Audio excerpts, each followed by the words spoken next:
أعوذ بالله من الشيطان الرجيم بسم الله الرحمن الرحيم يا زكريا إنا نبشرك بغلام اسمه يحيى لم نجعل له من قبل سميا قال رب أنى يكون لي غلام وكانت امرأتي عاقرا وقد بلغت من الكبر عتيا قال كذلك قال ربك هو علي هين وقد خلقتك من قبل ولم تك شيئا قال رب اجعل لي آية قال آيتك ألا تكلم الناس 3 ليال سويا فخرج على قومه من المحراب فأوحى إليهم أن سبحوا بكرة وعشيا صدق الله العظيم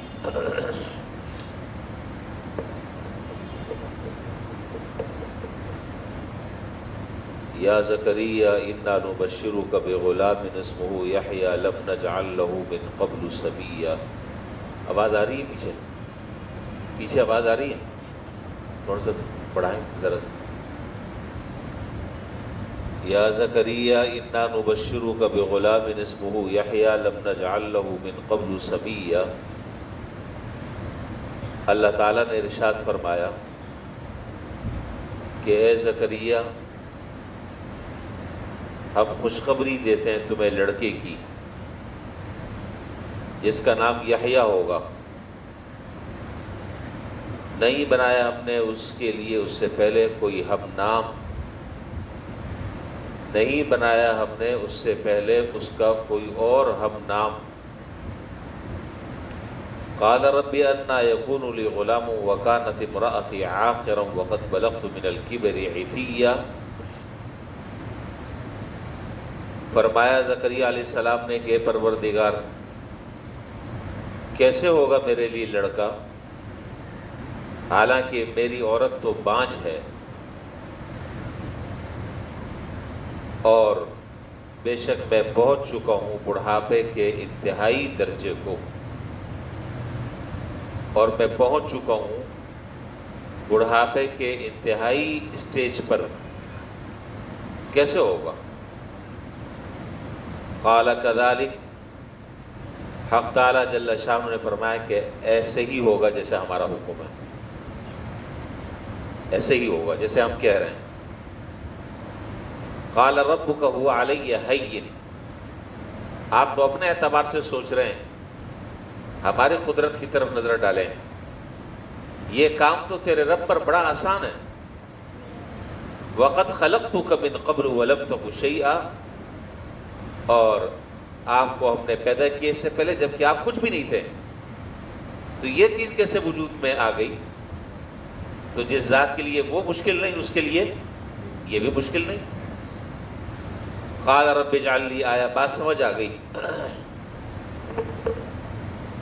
کہنے لگے یا اللہ اس کی کوئی ایسی نشانی بتلا دیں. قال آیتک الا تکلم الناس 3 لیال سویا. فرمایا کہ نشانی یہ ہے کہ تم کلام نہیں کر سکو گے لوگوں کے ساتھ 3 دن 3 رات تک باوجود صحیح سالم ہونے کے. یہ نشانی ہے. یہاں 3 کہاں ہے جی، یہاں 3 راتوں کا تذکرہ ہے اور سورہ آل عمران میں 3 دن کا تذکرہ ہے. میں دونوں کو ملا کر بتا رہا ہوں کہ تم بات نہیں کر سکو گے 3 دن اور 3 رات سویہ صحیح سالم ہونے کی حالت میں. فخرج علی قومہ من المحراب، بس نکلے وہ اپنی قوم کے سامنے اپنے حجرے سے، اپنے محراب سے. فاوحی الیہم، بس اشارہ کیا انہوں نے ان کی طرف، اپنے مقتدیوں کی طرف. کیا اشارہ کیا؟ ان سبحوا بکرۃ وعشیہ، کہ تسبیح بیان کرو صبح اور شام. اللہ تعالیٰ کی تسبیح بیان کرو۔ سورہ مریم چل رہی ہے، گزشتہ آیات میں حضرت زکریا علیہ السلام کی دعا کا ذکر ہوا تھا، اور ان کی قوم اور خاندان کے لوگ ناپسندیدہ اور برے اخلاق کے حامل تھے، تو ان کی حالت کو دیکھ کر حضرت زکریا علیہ السلام کو سخت تشویش ہوئی کہ میرے انتقال کے بعد اس دین کی خدمت اور احکام الہی کی تبلیغ کون کرے گا؟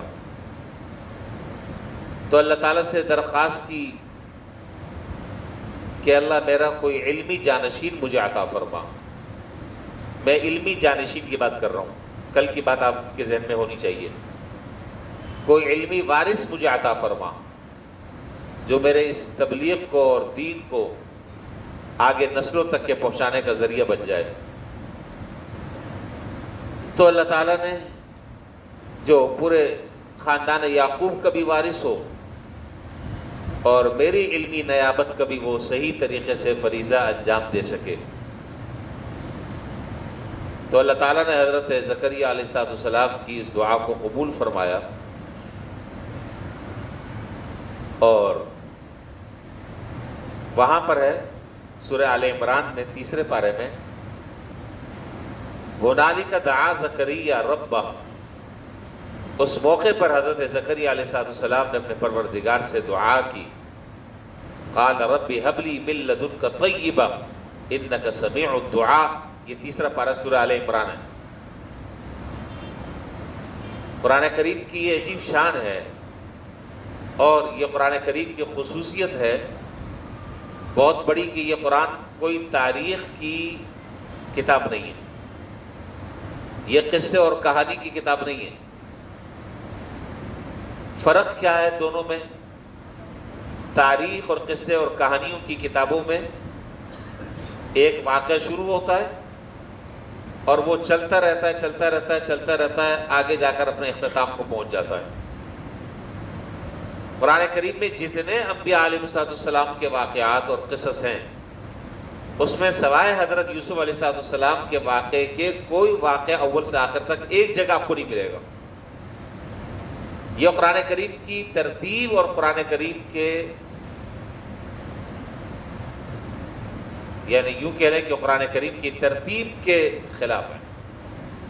قرآن کریم کی جو ترتیب ہے وہ یہ ہے کہ جہاں مخاطب کے لیے جتنی بات کو سمجھانا ضروری ہے، تو قرآن حکیم جو ہے وہ اس واقعے کا وہ حصہ ذکر کرتا ہے کہ جس سے مخاطب کو کوئی بات سمجھانی ہے، اس کے بعد پھر اپنا الگ جو موضوع چل رہا ہے پیچھے سے کنٹینیو اس کو چلاتا ہے۔ پھر کہیں اور جا کر اس کا کوئی اور پیراگراف اگر سامعین کے لیے اور مخاطب کے لیے ضروری ہے تو اس کا وہ حصہ ذکر کرتا ہے، سارا حصہ ایک جگہ ذکر نہیں کرتا۔ یہ قرآن کریم کا اسلوب ہے، اس کا قرآن کریم کا طریقہ ہے یہ۔ بہرحال تو یہاں واقعہ جتنا ذکر تھا وہ ہے، باقی کچھ حصہ سورہ آل عمران کا میں حوالہ آپ کو دے رہا ہوں، وہاں پر اس کا تذکرہ ہے۔ دعا فرمائی، اور حضرات مفسرین لکھ رہے ہیں کہ حضرت زکریا علیہ السلام اللہ تعالیٰ سے جب یہ دعا کر رہے ہیں تو اس وقت آپ کی عمر جو ہے وہ 120 سال ہے۔ میں نے کل 90 سال کا بھی تذکرہ کیا تھا، لیکن اکثر حضرات مفسرین کہہ رہے ہیں کہ 120 سال آپ کی عمر ہے، اور آپ کی اہلیہ کی جو عمر ہے وہ 90 سال۔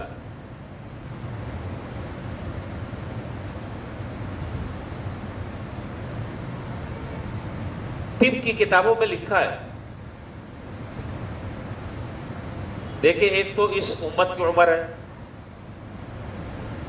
وہ تو ایک الگ ہے، حدیث میں اس امت کی جو اوسط عمر ہے وہ 60 سے 70 سال، زیادہ کے بھی لوگ جیتے ہیں، لیکن ایک نارمل جو عمر ہے وہ 60 سے 70 سال۔ لیکن ماہرین طب کہتے ہیں، میڈیکل کی تحقیق یہ ہے کہ اگر کوئی آدمی اپنی طبعی عمر سے اگر جیتا ہے اور اس کی عمر آگے اللہ تعالیٰ نے لکھی ہے تو 120 وہ عمر ہے کہ جہاں آدمی کا اختتام ہو جاتا ہے۔ اللہ تعالیٰ کی طرف سے دی ہوئی عمر کی میں بات نہیں کر رہا، میں میڈیکل سائنس کی جو تحقیق ہے وہ بات میں عرض کر رہا ہوں کہ نیچرل فطری طور پر، بنیادی طور پر جو اللہ تعالیٰ نے انسان کو جو اعضاء دیے ہیں، یہ ان کی استعمال کی جو اکثر مدت ہے وہ 120 سال ہے۔ 120 سال ہے، پھر ہر چیز بھربھری ہو جاتی ہے، بھربھری سمجھ رہے ہیں، گھس جاتی ہے، چنانچہ ہڈیاں جو ہیں وہ جواب دے جاتی ہیں، یعنی آدمی کا گودا ختم ہو جاتا ہے، بس یہ آخری 120 سال ہوتی ہے۔ یہاں تک آدمی اپنی گاڑی کو کھینچ سکتا ہے، لیکن کھینچنا بھی اس کے اپنے اختیار میں نہیں ہوتا۔ ماجوک کھاتے ہیں اور پتہ نہیں صدر دوا خانے کی لائن میں لگ جاتے ہیں، پتہ نہیں کیا کیا کھاتے ہیں، لیکن چلتا وہیں تک کہ جہاں تک کہ وہ عمر اپنی اللہ تعالیٰ کی طرف سے لے کر آئے، بس اس سے زیادہ نہیں، اس سے زیادہ نہیں چلتا۔ بہت سارے کشتے اور مقویات اور معجونیات اور مغزیات، یہ سب کے سب جو ہیں وہ ادھورے رہ جاتے ہیں، اور آدمی اپنی طبی عمر کو پہنچ کر اللہ کے پاس پہنچ جاتا ہے۔ خیر، تو 120 سال کی عمر ہے، اور اس عمر میں آپ اللہ تعالیٰ سے دعا کر رہے ہیں کہ اللہ مجھے اولاد عطا فرما۔ مسلم شریف کی روایت میں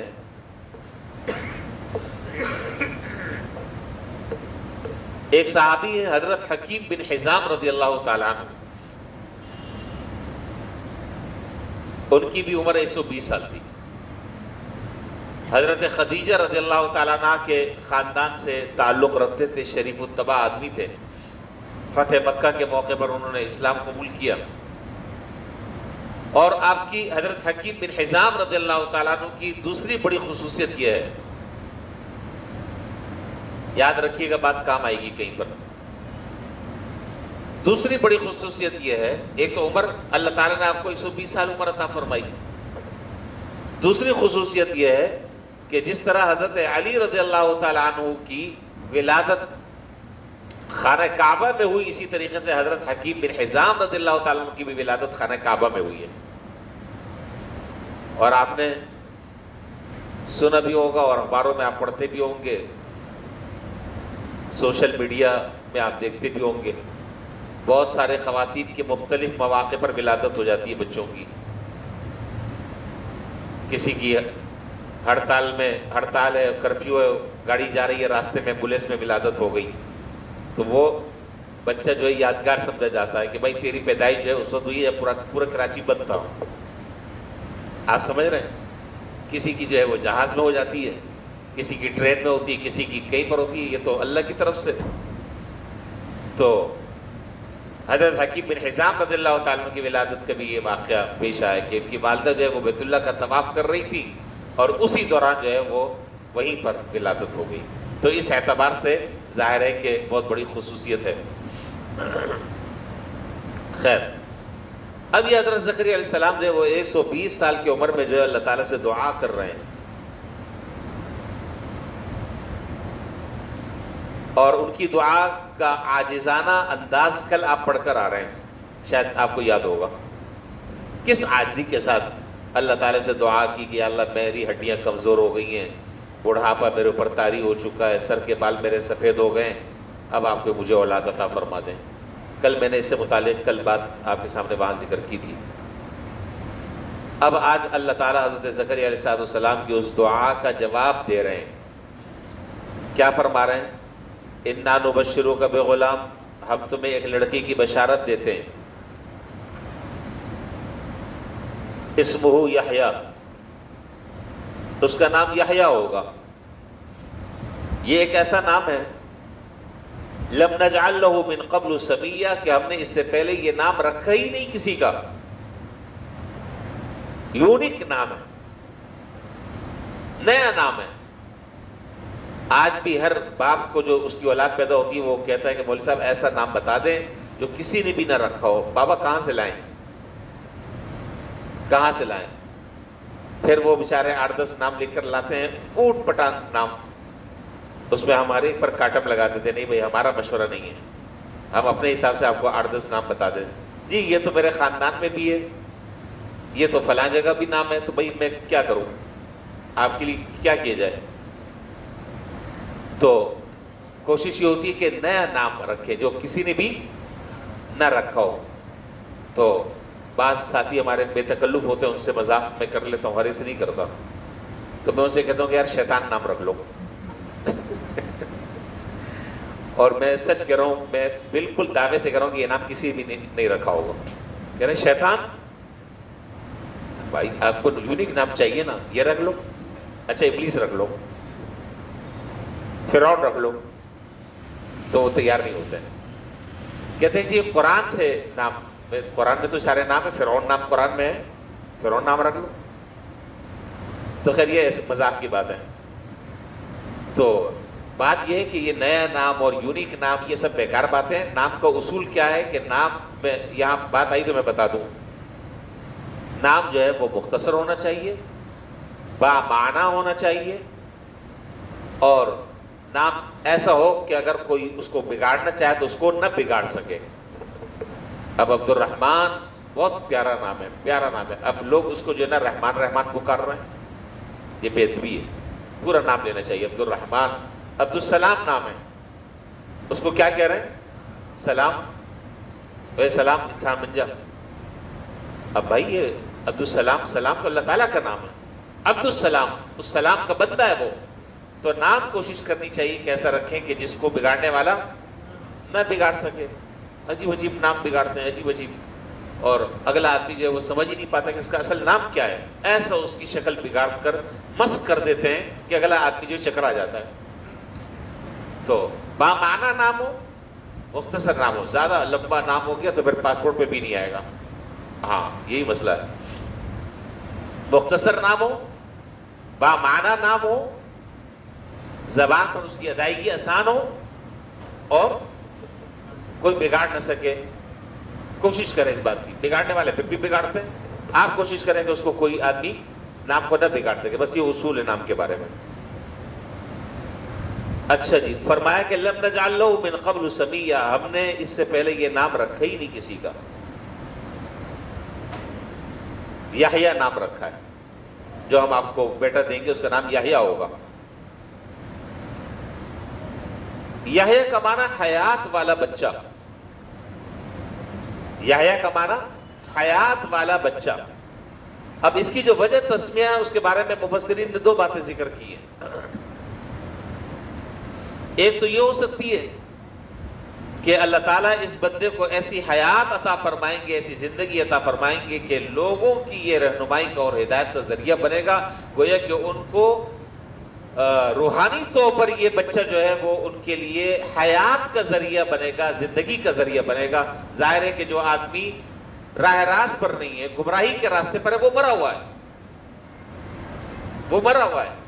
اور جو آدمی ہدایت کے راستے پر چل رہا ہے اس کو گویا کہ اللہ نے ایک حیات عطا فرمائی ہے. صحیح معنوں میں ایک زندگی اللہ تعالیٰ نے عطا فرمائی ہے. بیٹا ایک جگہ آپ بیٹھ جاؤ نا، آپ ادھر سے ادھر جا رہے ہو، ادھر سے ادھر، ایک جگہ بیٹھو. تو زندگی عطا فرمائی ہے. تو یہ ہے یحییٰ. اور بعض حضرات نے فرمایا کہ حیات کا یہ معنی بھی ہو سکتا ہے کہ اللہ تعالیٰ نے آپ کی 5 والدہ کے رحم کو زندہ کر دیا، چونکہ وہ عمر ایسی ہو چکی تھی کہ اس میں رحم سوکھ چکا تھا. اس میں جو جان ہونی چاہیے، جو زندگی کی یا حیات کی جو رمق ہونی چاہیے وہ ختم ہو گئی تھی. اللہ نے اپنی قدرت سے اس کو حیات بخش دیا، اس کو بچے کے قابل رحم کو بنا دیا. یہ معنی بھی ہو سکتا ہے. یہ دونوں معنی جو ہے وہ مفسرین نے ذکر کیے ہیں. سمیہ ایک معنی تو اس کا ہم نام ہے کہ یہاں اللہ تعالیٰ فرما رہے ہیں کہ ہم نے اس جیسا نام جو ہے وہ کسی کا کوئی نہیں رکھا. یعنی اس سے پہلے یہ نام تھا ہی نہیں، یہ پہلا نام زمین پر رکھا ہے اور یہ نام اللہ تعالیٰ رکھ رہے ہیں. ایک معنی یہ ہے. اور دوسرا معنی سمیہ کا معنی ہے ہم مثل مشابہ. اب معنی کیا ہوگا؟ اب معنی یہ ہوگا کہ ہم جس بچے کا نام یحییٰ رکھ رہے ہیں یہ بچہ اپنی خصوصیات کے اندر منفرد ہوگا، یہ بڑی خوبیوں کا حامل ہوگا اور ان خوبیوں کا یہ تنہا مالک ہوگا، اس جیسا بچہ جو ہے وہ کوئی اور نہیں ہوگا۔ تو گویا کہ ایک اعتبار سے یہ کہا جا سکتا ہے کہ حضرت یحییٰ علیہ السلام کو اللہ تعالیٰ نے کچھ خصوصیات ایسی عطا فرمائی جو دیگر انبیاء کو حاصل نہیں ہیں۔ لیکن یہاں پر بات اچھی طرح پوری سمجھ لیجیے گا تاکہ کوئی اشکال پیش نہ آئے۔ یہاں پر سوال یہ پیدا ہوتا ہے کہ جی حضرت یحییٰ علیہ السلام کو اگر اللہ تعالیٰ نے بعض خصوصیات دی ہیں تو پھر اس کا مطلب یہ ہے کہ آپ دیگر حضرات انبیاء علیہ السلام سے آگے بڑھ گئے؟ اس میں ہمارے خاتم النبیین بھی ہیں، حضرت ابراہیم علیہ السلام بھی ہیں، حضرت موسیٰ علیہ السلام بھی ہیں جن کی فضیلت قرآن سے ثابت ہے۔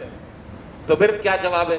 تو جواب یہ ہے کہ ایک ہے کسی کا کلی طور پر فضیلت کا حاصل ہونا اور ایک ہے کسی کو کوئی جزوی فضیلت حاصل ہو جائے۔ تو کسی کو کوئی جزوی فضیلت حاصل ہو جائے وہ کلی فضیلت کے منافی نہیں ہے۔ پتہ نہیں آپ یہ بات سمجھے کہ نہیں؟ جزوی طور پر اگر کسی کو کوئی فضیلت مل جاتی ہے تو اس کا معنی یہ نہیں ہے کہ وہ آدمی ہر اعتبار سے ہر ایک سے بالکل الگ تھلگ اور ممتاز ہے، نہیں۔ کسی کے اندر اللہ تعالیٰ نے کوئی شان رکھی ہے، کسی کے اندر اللہ تعالیٰ نے کوئی خصوصیت رکھی ہے، کسی کے اندر اللہ تعالیٰ نے کوئی انفرادیت رکھی ہے، تو ضروری نہیں ہے ہر ایک کی خصوصیات الگ الگ ہوتی ہیں۔ تو حضرت یحییٰ علیہ السلام کو اللہ تعالیٰ نے خصوصیات کچھ عطا فرمائی تھی۔ وہ کیا ہے؟ وہ تیسرے پارے میں سورہ آل عمران میں سیدا وحسورا ونبیا من الصالحین، یہ خصوصیات ہیں کہ آپ اللہ تعالیٰ کے نبی تھے۔ حسور اس شخص کو کہتے ہیں کہ جس کے اندر خواہشات نفسانیہ بالکل نہ ہو، اس کو حسور کہتے ہیں۔ نبی تھے اور ساری عمر آپ نے شادی نہیں کی۔ حضرت یحییٰ علیہ السلام نے ساری عمر شادی نہیں کی۔ تو بہرحال بہت ساری خصوصیات جو ہے وہ اللہ تعالیٰ نے آپ کو عطا فرمائی۔ اسی طرح جیسا کہ اس کی مثال جو ہے وہ حضرت عیسیٰ علیہ السلام ہے۔ حدیث شریف میں کہ جب کوئی بچہ پیدا ہوتا ہے تو بچہ پیدا ہوتے ہی شیطان اس کو کچوکا لگاتا ہے۔ آپ نے دیکھا ہوگا جب بچے پیدا ہوتے ہیں تو پیدا ہوتے ہی روتے ہیں۔ آپ کو پتہ نہیں یاد ہے کہ نہیں آپ روئے تھے؟ نہیں، ہر ایک روتا ہے۔ یہ شیطان جو ہے وہ کچوکا لگاتا ہے، لیکن حضرت عیسیٰ علیہ السلام اس سے مستثنا تھے، اور ہمارے پیغمبر جناب محمد رسول اللہ صلی اللہ علیہ وسلم شیطان قریب نہیں آیا۔ یہ آپ کی خصوصیت ہے۔ اور حدیث شریف میں ہے حضرت عائشہ صدیقہ رضی اللہ تعالیٰ عنہ سے کسی نے پوچھا تھا کہ شیطان کی وسوسہ اندازی کا آپ پر بھی کوئی اثر ہوا؟ آپ نے فرمایا کہ ہاں، شیطان وسوسہ اندازی تو کرتا ہے، لیکن میری خصوصیت یہ ہے کہ اللہ تعالیٰ نے مجھے اس کی وسوسہ اندازیوں سے محفوظ فرمایا ہے۔ مجھے اللہ تعالیٰ نے اس کی وسوسہ اندازیوں سے محفوظ فرمایا ہے، تو میرے اوپر اس کا اثر نہیں ہوا۔ اور آپ کو ایک بات اور بھی یاد ہوگی اور کہیں پڑھی بھی ہوگی آپ نے، حضور صلی اللہ علیہ وسلم پر جادو کا اثر ہوا۔ آپ پر جادو کیا یہودیوں نے، پتہ ہے نا آپ کو؟ تو اس کے توڑ میں اللہ تعالیٰ نے 2 صورتیں نازل فرمائی، وہ بھی معلوم ہے کون سی؟ فلق ناس کیا ہوتا ہے؟ فلق ناس ادب سے نام لینا چاہیے۔ سورۃ الفلق اور سورۃ الناس، یہ یوں کہ لیں معوذتین، ٹھیک ہے، معوذتین، دونوں صورتیں اللہ تعالیٰ نے نازل فرمائی۔ تو حضور صلی اللہ علیہ وسلم پر بھی جادو کا اثر ہوا۔ عام آدمی کے اوپر بھی جادو کا اثر ہوتا ہے، لیکن حدیث میں کہ حضور صلی اللہ علیہ وسلم نے فرمایا کہ میرے اوپر جو جادو کا اثر ہوتا ہے وہ اور تھا، اور عام لوگوں پر جو ہوتا ہے وہ اور ہے۔ نبی کے اوپر جو جادو کا اثر ہوتا ہے اس اثر کا آپ نے فرمایا کہ میرے اوپر اتنا صرف اثر تھا، میرے اوپر صرف اتنا اثر تھا کہ میں کوئی بات میں نے کہہ دی ہوتی اور مجھے ایسا لگتا کہ شاید میں نے یہ بات نہیں کہی، بس اتنا۔ اور عام لوگوں پر تو جادو کا جو اثر ہوتا ہے تو عقل مسخ ہو جاتی ہے، آدمی بہک جاتا ہے، جادو کا غلبہ اس کے اوپر آ جاتا ہے. لیکن حضور صلی اللہ علیہ وسلم کی جو شان ہے وہ اس سے ماورا ہے. یہ اللہ تعالیٰ کی آپ کی حفاظت، اللہ تعالیٰ نے آپ کی چونکہ حفاظت فرمائی ہے ہر طریقے سے، اس لیے جادو کا اثر ہوا ہے. لیکن اتنا ہوتا کہ آپ کوئی بات کہہ چکے ہوتے، کوئی بات ارشاد فرما چکے ہوتے، تو ایسا لگتا کہ شاید یہ بات میں نے نہیں کہی، بس اتنا. بس باقی جو عام لوگوں پر اثر ہوتا ہے وہ تو آدمی الٹا کر دیتے ہیں جادو کے ذریعے. خیر، تو زکریا علیہ السلام کو جب بیٹے کی خوشخبری دی اور نام بھی بتا دیا کہ اس کا نام کیا ہوگا، کیا ہوگا؟ یحییٰ. قال ربی انا یکونی غلام، کہنے لگے اے پروردگار میرے یہاں لڑکا کیسے ہوگا؟ وکانت امراتی عاقرا، جبکہ میری بیوی بانجھ ہے. وقد بلغت من الکبر عتیہ، اور میں بڑھاپے کی وجہ سے کمزوری کی حالت میں پہنچ چکا ہوں. اب میرا آپ سے ایک سوال ہے، ذہن حاضر ہے میری طرف کہ نہیں؟ توجہ ہے؟ اس کا مطلب یہ ہوا، بظاہر ایک اشکال ہوتا ہے کہ اس کا مطلب یہ ہوا کہ حضرت زکریا علیہ السلام کو اللہ تعالیٰ کی قدرت پر کچھ شک ہو رہا ہے کہ کیسے ہوگا میرا بیٹا، میری عمر اتنی ہو گئی ہے. تو نبی کو تو اللہ تعالیٰ پر پورا یقین ہوتا ہے، نبی شک والے مرحلوں سے وہ ماورا ہوتا ہے. جتنا یقین جو ہے وہ نبی کو اللہ تعالیٰ پر ہوتا ہے، اتنا کسی امتی کو نہیں ہوتا. پھر کیا جواب؟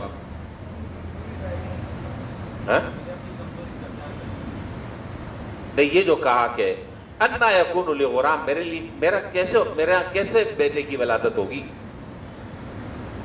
تو بات یہ ہے کہ اللہ تعالیٰ کی قدرت پر کوئی شک و تردد نہیں ہے، بلکہ معاملہ یہ کہ میں اپنی عمر کو دیکھتے ہوئے اور اپنی بیوی کی عمر کو دیکھتے ہوئے مجھے یہ تعجب ہو رہا ہے کہ ایسا ہونا عام طور پر ممکن نہیں ہوتا.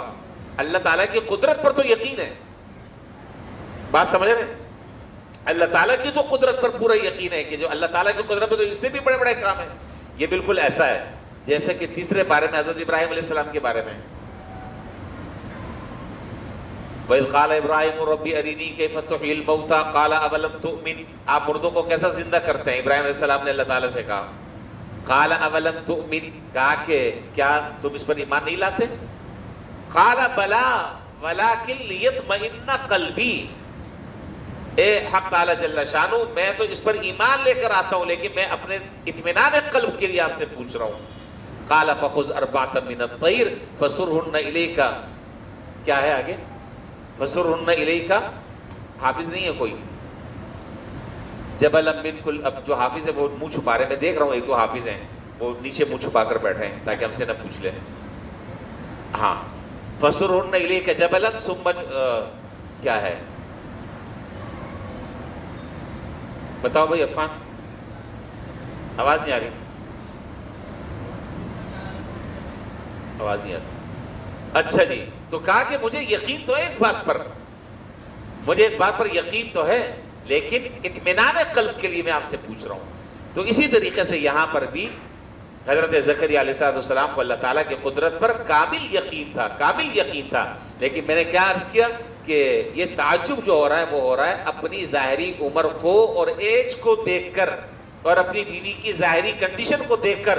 ظاہر ہے کہ 120 سال اور 90 سال جس کی عمر ہو تو وہاں پر کیا بچے کا سوال پیدا ہوتا ہے، آدمی تو بالکل ہی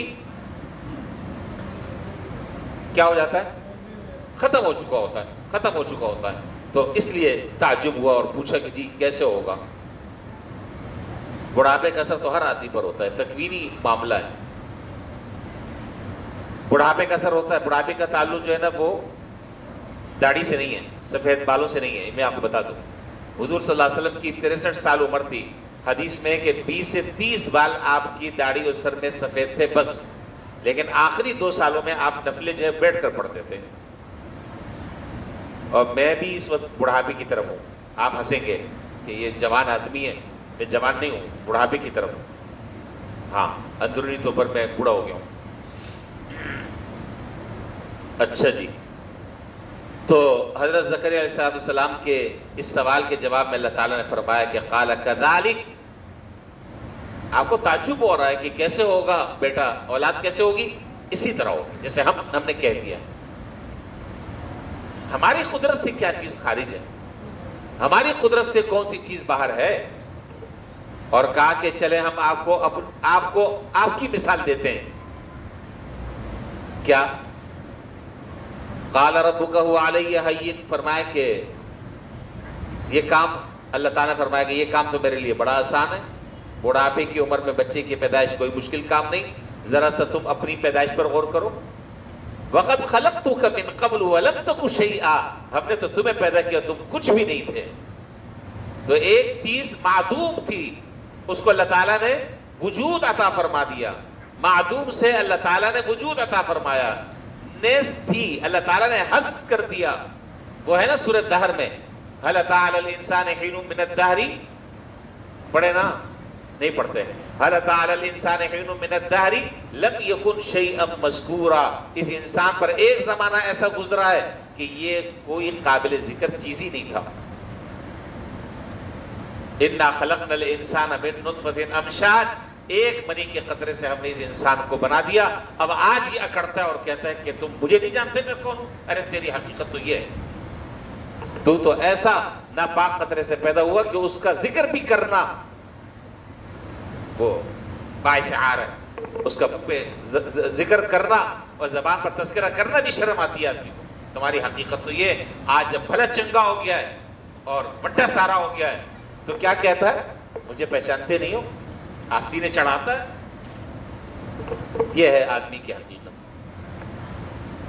وہ ایک بزرگ تھے، میرا خیال میں شاید 2 دن پابندی کر سکا وقت کی، مجھے بھی پتا تھا میں پابندی نہیں کر سکتا۔ چلے بس ختم کر رہا ہوں بات۔ وضو کا بزرگ کہاں جائیں؟ وضو کا کوئی قصہ کون سا ہو گیا؟ بزرگ کا، ایک بزرگ تھے، ایک آدمی بڑا تکبر میں بڑا اکڑتا ہوا جا رہا تھا، بزرگ کو پوچھ کر کہنے لگا کہ مجھے جانتے ہو میں کون ہوں؟ کہا کہ ہاں میں جانتا ہوں، میں جانتا ہوں کون ہوں۔ فرمایا کہ تیری 3 حالتیں ہیں، تیری آواز آ رہی میری؟ تیری 3 حالتیں ہیں۔ اولو کا نطفہ، تیری جو ابتدا ہے وہ نطفے سے ہے، اور تیری درمیانی جو حالت ہے وہ ہے کہ تو منو بھر نجاست اپنے پیٹ میں لے کے پھر رہا ہے، منو بھر نجاست اپنے پیٹ میں لے کر پھر رہا ہے، ذرا سا کھال اور چمڑا اتر جائے کوئی قریب بیٹھنا گوارا نہ کرے، کوئی قریب بیٹھنا گوارا نہ کرے۔ اللہ تعالیٰ نے اس گندگی کے اوپر ایک خوبصورت سا پردہ ڈال دیا ہے، چمڑے کی صورت میں، کھال کی صورت میں۔ ذرا سا یہ کھرچ جائے، سوئی سے ذرا سا سوراخ ہو جائے تو خون بھی نکلے گا، پیپ بھی نکلے، اور خدا نخواستہ زخم ہو جائے، اللہ نہ کرے، تو اندر سے ساری چیزیں باہر آ جائیں۔ یہ ہے تیری درمیانی پوزیشن۔ وآخرو کا جیفا، اور تیری آخری جو پوزیشن ہے وہ یہ ہے کہ تو مردار کی طرح ہوگا اور تیرا کتے گوشت نوچ کر کھائیں گے۔ یہ ہے، یہ جو میں ہے نا، میں بکری کی طرح صبح سے شام تک آدمی جو ہے وہ اکڑتا ہوا کہتا ہے، آج جو ہے وہ درسا پخانا بند ہو جائے، پخانا کو تو چلو چھوڑ دیں، ریح جو خارج ہوتی ہے وہ ریح بند ہو جائے، چھکے چھوٹ جائیں، 14 طبق روشن ہو جائے۔ اس ریح کو خارج کرنے کے لیے یہ اسپین کھاتے ہیں، 7 اپ پیتے ہیں، کارمینا کی گولیاں لیتے ہیں، راشد صاحب نمک ڈال کے، سوڈا کیا کہتے ہیں اس کو، نمک سوڈا پتہ نہیں کیا ہے بلا، وہ پیتے ہیں۔ یہ ہے اس آدمی کو، ایسے آدمی کو یہ اکڑ ضد دیتی ہے۔ آدمی بات کرتا ہے، نہیں جانتے میں کون ہوں، تم یہ ہو۔ اللہ تعالیٰ پناہ میں رکھے، اللہ تعالیٰ حفاظت فرمائے۔ اچھا جی دیکھیے، قال كذلك قال ربك هو علي هين وقد خلقتك من قبل ولم تك شيئا قال رب اجعل لي آية۔ حضرت زکریا علیہ السلام خوشی سے جھوم اٹھے اور وہ بچے کی پیدائش کے متعلق اب اللہ تعالیٰ سے کوئی نشانی پوچھنا چاہتے تھے کہ چلیں آپ نے کہہ دیا مجھے آپ کی بات پر یقین ہے، اس کی کوئی علامت بھی تو ہونی چاہیے نا۔ اس زمانے میں جو ہے وہ ملک میڈیکل یا فرزانہ اسپتال تو ہوتا نہیں تھا، کہ جہاں آپ جا رہے ہیں اور جا کر ٹیسٹ کروا رہے ہیں اور وہ بتا رہے ہیں کہ بھئی منا ہے یا منی ہے، ہاں یہ الٹا ہوا ہے، یہ سیدھا ہوا ہے، یہ تو چیزیں تھی نہیں، یہ تو ابھی کی ہیں، اب اس پر پھر کل بات کریں گے. چلے وآخر دعوانا اللہ تعالیٰ نے نشانی بھی بتلا دی کہ جب آپ کی بیوی حاملہ ہوگی تو بس یہ علامات ہیں، یہ جب علاماتیں آ جائیں اور یہ علامتیں سامنے آ جائیں تو بس آپ سمجھ لیں کہ اللہ تعالیٰ نے جو آپ سے وعدہ کیا تھا اولاد کی خوشخبری کا وہ پورا ہو چکا ہے. یہ کل پڑھیں گے. کل کیا دن ہے؟ ہاں کل پڑھیں گے انشاءاللہ. اللہم صلی علی سیدنا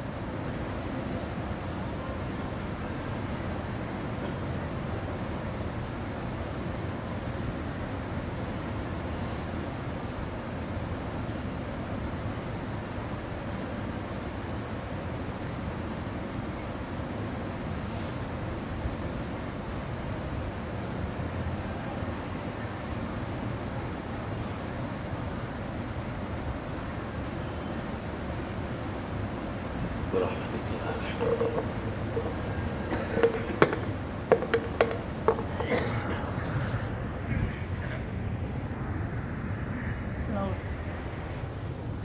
وعلیکم السلام ورحمۃ اللہ.